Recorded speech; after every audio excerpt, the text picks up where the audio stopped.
ज्यादातर लोग यही मानते हैं कि हनुमान जी ने कभी शादी नहीं की, कभी गृहस्थ जीवन नहीं जिया। लेकिन क्या होगा अगर मैं कहूँ कि एक ऐसी प्राचीन कथा है जहाँ हनुमान जी का विवाह हुआ था? जी हाँ, सूर्य देव की पुत्री सुवर्चला से। ये कहानी इतनी रहस्यमयी है कि आज भी एक मंदिर में उनकी जोड़ी की पूजा होती है। तो चलिए इस अनसुनी कहानी में डूबते हैं, जहाँ भक्ति, ज्ञान और प्रेम का अनोखा संगम है। हनुमान जी का जन्म तो आप सब जानते हैं, वायुदेव के पुत्र के रूप में, जो बचपन से ही असीम शक्ति और बुद्धि के धनी थे। लेकिन उनकी शिक्षा की कहानी कम ही लोग जानते हैं। हनुमान जी जब युवावस्था में पहुंचे तो उन्होंने ज्ञान की तलाश में सूर्य देव को अपना गुरु बनाने का फैसला किया। सूर्य देव जो जगत के प्रकाशक हैं, सबसे तेज गति से चलते हैं। हनुमान जी ने कहा, गुरुदेव, मैं आपकी रथ पर खड़ा होकर चलूंगा और आपकी गति से कभी पीछे नहीं रहूंगा। सूर्य देव ने विनम्र होकर कहा, बेटा, मेरी रथ पर पहले ही उषा, प्रत्युषा और अन्य देवियां सवार हैं, जगह कहाँ बनेगी? हनुमान जी ने हंसकर कहा, गुरुदेव, मैं इतना छोटा हो जाऊंगा कि आपकी रथ के परछाई में समा जाऊंगा। और सच में वे इतने सूक्ष्म रूप धारण कर सूर्य के रथ पर सवार हो गए। दिन रात सूर्य देव से वेद,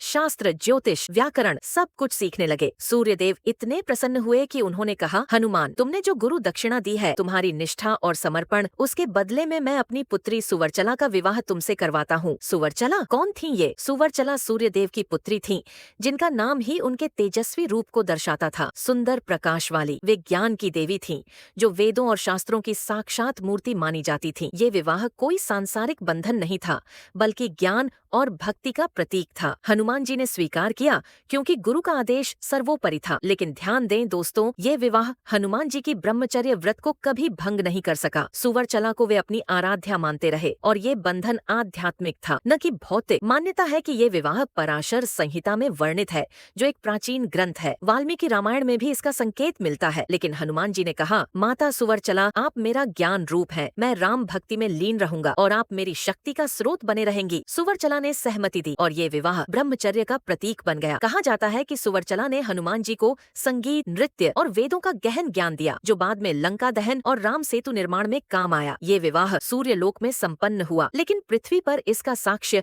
एक प्राचीन मंदिर में मिलता है। तेलंगाना के खम्मम जिले में देवी सुवर्चला मंदिर स्थित है, जहाँ हनुमान जी को उनकी पत्नी सुवर्चला के साथ पूजा जाता है। ये भारत का एकमात्र ऐसा मंदिर है जहाँ हनुमान जी दूल्हे के रूप में विराजमान है। मंदिर में पहुँचने पर आपको लगेगा जैसे समय रुक गया हो। प्राचीन शिलालेख, सूर्य मंत्रों की ध्वनि और हनुमान जी का तेजस्वी स्वरूप। अगर आप भक्त हैं तो ये जगह जरूर जाएं।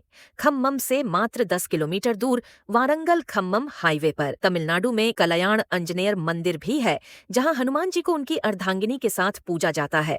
लेकिन खम्मम वाला मंदिर सबसे प्रामाणिक माना जाता है। तो दोस्तों, हनुमान जी की ये शादी की कहानी साबित करती है कि सच्ची भक्ति में सब संभव है। वे ब्रह्मचारी रहे, लेकिन ज्ञान के बंधन में बंधे। अगर ये कहानी आपको छू गई तो कमेंट में बताएं, क्या आप इस मंदिर जाने का प्लान बनाएंगे? वीडियो लाइक करें, शेयर करें और चैनल सब्सक्राइब करें, ताकि ऐसी और पौराणिक कहानियाँ मिलती रहें। जय श्री राम, जय हनुमान, जय सुवर्चला माता।